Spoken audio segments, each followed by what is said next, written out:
চূড়ান্তভাবেই আমাদের ক্ষতি সাধন করার চেষ্টা করে সে হয়তো সফল হচ্ছে, এটা তাদের প্রশ্ন।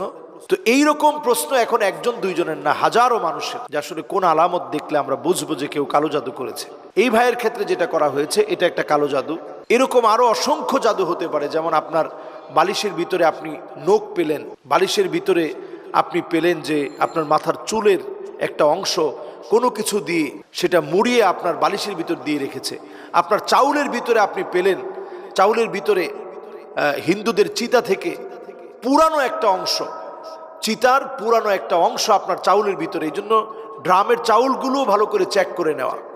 দুষ্ট জিনদের মাধ্যমে এই কাজগুলো করা হয়। অনেক সময় দেখবেন চাউলের ভিতরে কোনো একটা অংশ দুর্গন্ধ ছড়াচ্ছে, চিতা থেকে মানুষের পুরানো একটা লাশের অংশ এনে আপনার চাউলের ভিতরে দিয়ে দেওয়া হয়েছে, যাতে করে আপনি ক্রমশ দুর্বল হয়ে যান, অসুস্থ হয়ে যান। এইরকম